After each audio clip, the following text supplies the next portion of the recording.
straight away, a bit of footwork down the ground, a little bit of presence at the crease as well.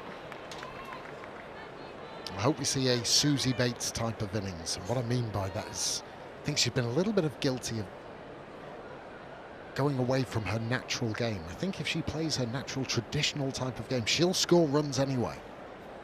When we see her swinging across the line and hacking at it, that's not her. She doesn't have that same sort of success.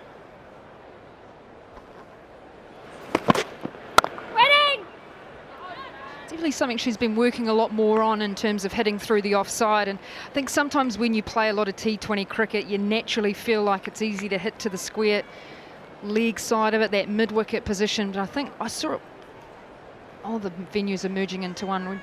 That first shot when she picked up those 10,000 runs daggers straight down the ground, the on drive, you go, that is Susie Bates. She played so beautifully straight in that innings and then just reacted square.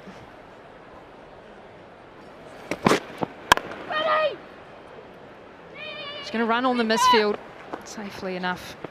Which venue was that?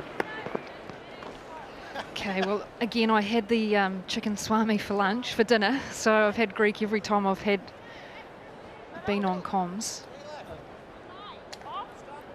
Yeah. Canterbury. That's unfair. Testing you. Such a short space of time, the amount of venues you've visited. Hope you've had fun, though. Oh, it's been so good. You guys are so good to work with. Very kind to this Kiwi. And you'll find that money in your account. I'll take compliments from you any day, Daggers.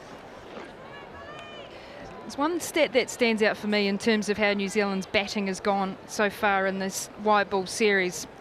Susie Bates, Sophie Devine and Amelia Kerr have combined with an average of just 22.7 across both the ODIs and T20s. The rest of the New Zealand's batting order is just over 11. So it shows when those big three don't contribute, then it is a struggle for the batters. It's clipped away. Clipped away, will there be enough on it? It's going up the hill. Just a little bit too much for Kemp. First boundary for the White Ferns. Yeah, neatly played. Nothing extravagant, just flicked away. And Kemp, as try as she might, running to a wrong side, if you like, being a left-hander. Nothing wrong with the effort. Just a little bit beyond her reach. Hope she's okay. She's got a little bit of tape on that bowling shoulder. Just had a little bit of a nasty land. I wonder if she just winded herself.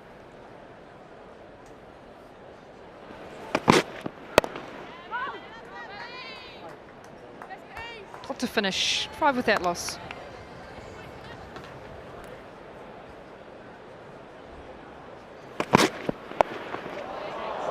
Excellent shot, just got down, ramped it. There is going to be enough on it, yes. A little bit of help from Lauren Filer as well. And these White Fern batters are just teasing the England fielders. They're making them run. And the ball is winning each and every time. Nice from Georgia Plymouth. A big confidence booster, no doubt, for her. It's been a rough time for her on this tour. She's a better player than her figures have shown. And that's 4.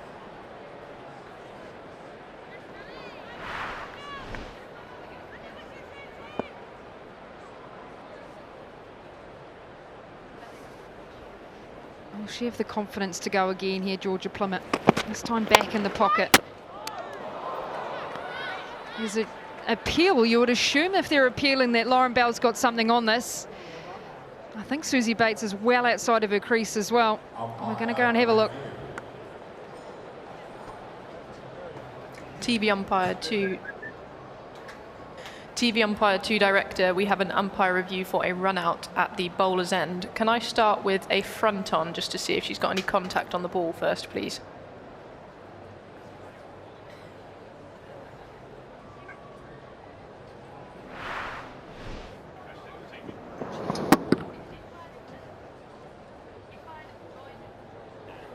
Okay, just take that back and then play that through slowly.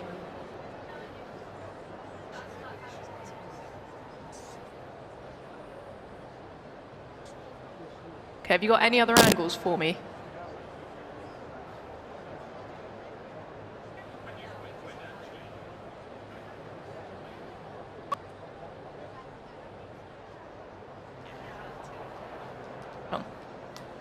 Yeah, just take that back next to the foot, please.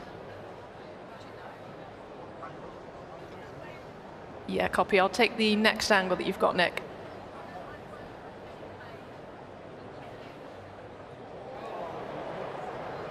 Director, is there any chance of an ultra edge at the bowler's end?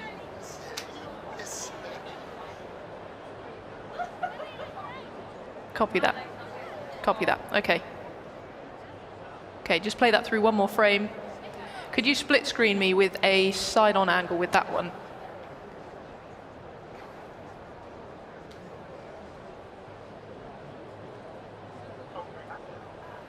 Yeah.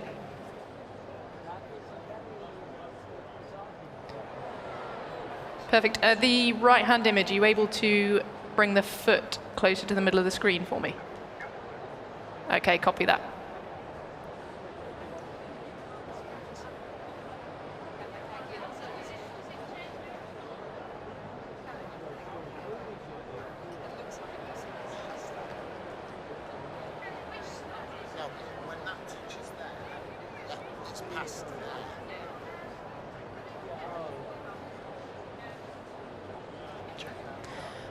Okay, so there is no conclusive evidence there. I've got no deviation or evidence to suggest that this has touched the foot. So I'm ready with my decision for the big screen.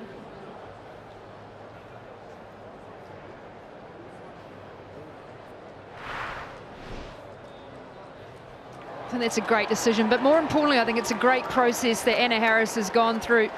She's asked the right questions, and even the intelligence of saying, can you get Snicko on that to see if there's a wee spike on it? Excuse the pun, because that's probably what they were looking at, whether there was a spike on that ball as it was going past. Yeah, I couldn't agree with you more. You couldn't give that out. Absolutely. And we did wonder in the box whether Snicko could be used. As it turns out, not available for that particular instance, but the right decision.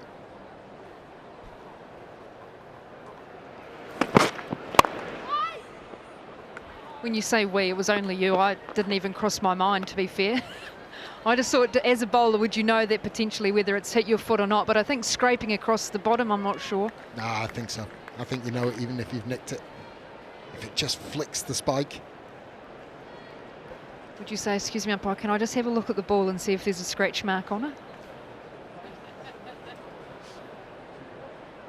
There's an avenue I could pursue there, but I won't.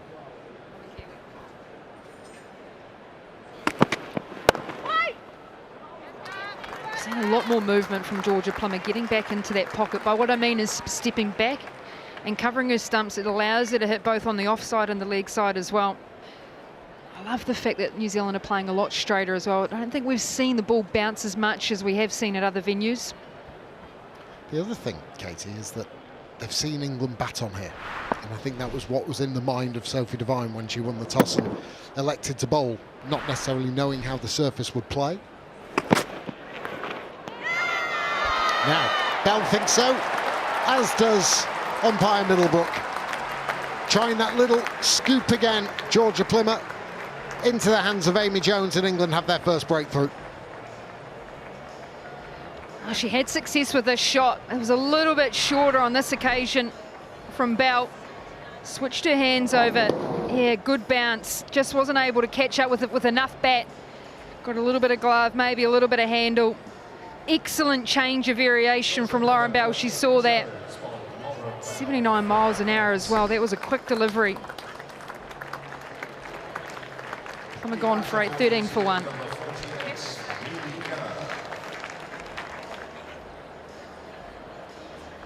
I just wonder if Plummer went that little bit early and Bell saw it and decided to drag it down. I fancy she did.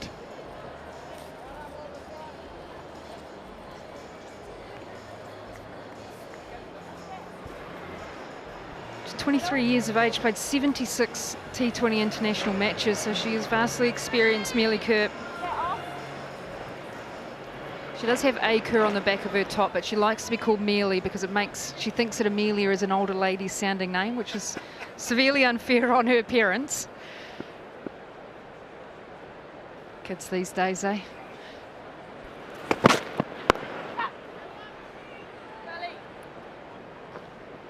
Pointless getting the opinion of a Charles, isn't it? 14 for 1 after 3.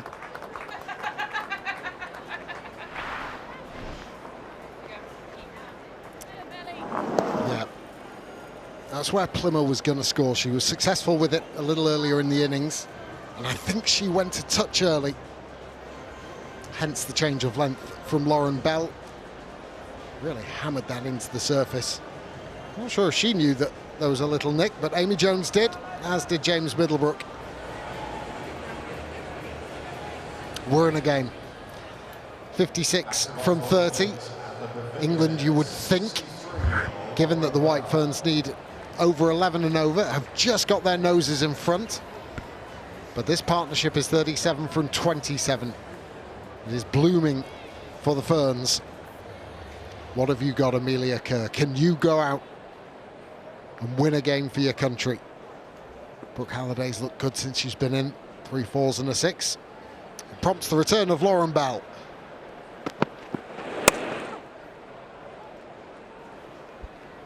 Charlotte Edwards, former England captain, head coach of the Southern Vipers and other franchise teams around the world. How do you see it? Yeah, England are just in front, I think. I mean, you know, they've been dominant throughout this series. I think it's going to take a big ask, but these two have batted nicely. Partnership 38 of 28. I guess they just need that really big over, don't they, to really kind of get this run rate around sort of 10 and over.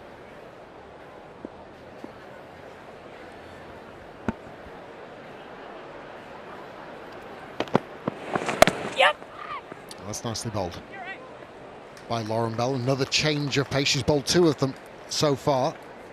54 and 57 miles an hour.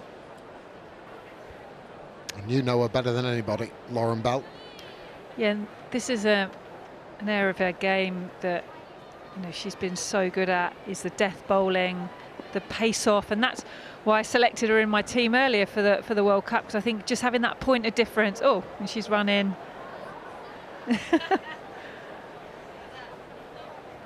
What happened there? I think she dropped the ball as she got into her gallop. But no, she's been exceptional. Yeah, here we go. And you know, in those conditions they're going to come up against, you know, even this type of bowling off pace and is going to be so important.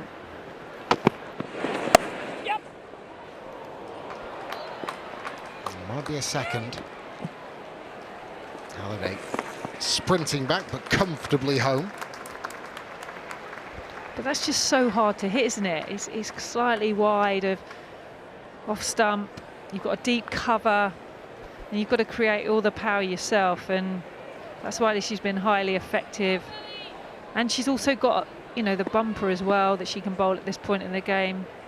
So yeah, lots of options. And she bowled 3 of them. So far, she's not actually bowled an on-pace delivery yet.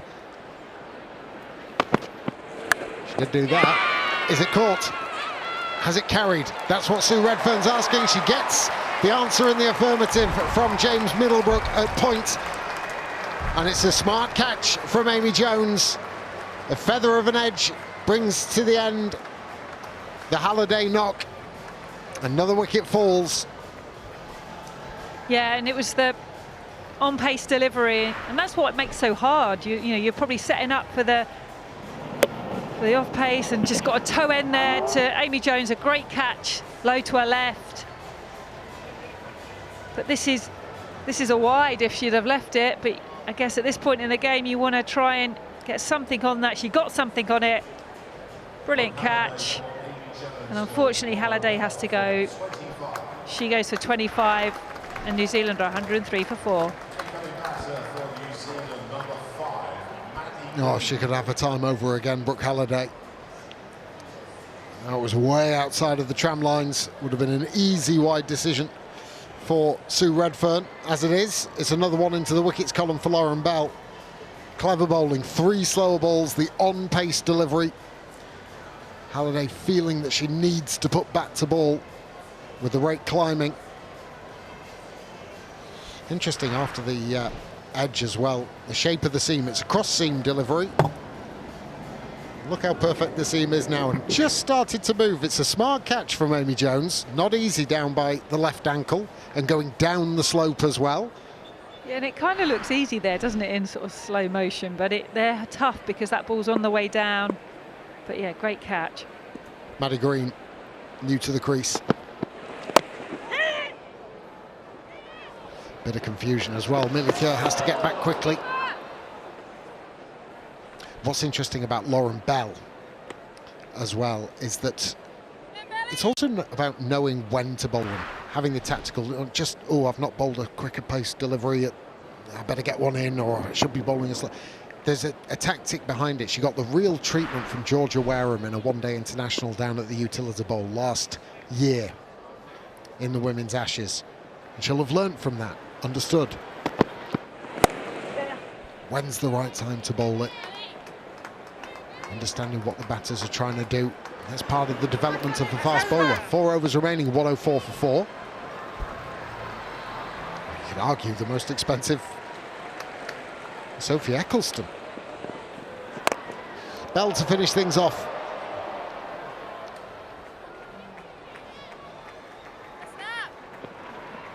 You also look at the winter results as well. Over in India, I was out there for the T20 series. They beat a strong India side in India, 2-1 in the T20s. Went over to New Zealand, won 2-1 in the ODIs and 4-1 in the T20 series. A hack across the line, the old adage, you miss, I hit, gives Lauren Bell her 3rd wicket of the evening. Yeah, another off-pace delivery from Lauren Bell, and Izzy Gaze misses this one again, and Bell gets her 3rd wicket. She's been brilliant tonight for England. Gaze goes for 5 and New Zealand are 130 for 8.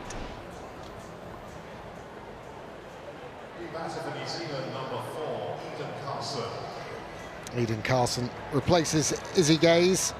For a lot of these white firm players, the plane journey home can't come quick enough, I think. They've got games against Australia coming up. But as preparation for the World T20 in Bangladesh, from a winning perspective, England couldn't have any better. Been dominant for the last 12 months.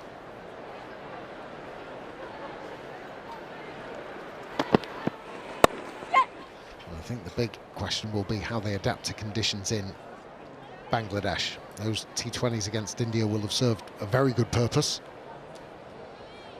I've not had much in similar conditions recently, though. No, and they are very different. Having played in Bangladesh quite a few years ago, it is quite challenging conditions, but I feel this England team's equipped for that.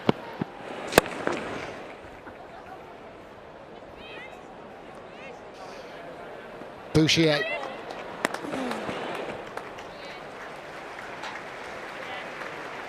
Just managed to scamper home in time.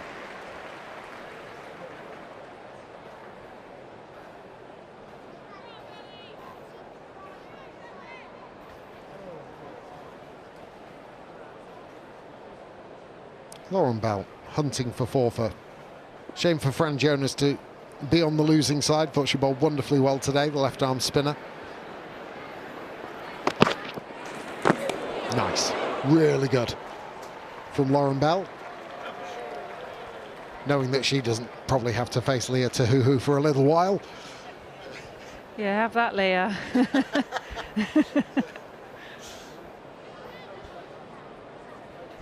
But I like it. It's a really good, lots of slower balls that she's bowled, and then she fires in the quicker one. Final ball of the women's international summer. And this, the 200th T20 international for the England women.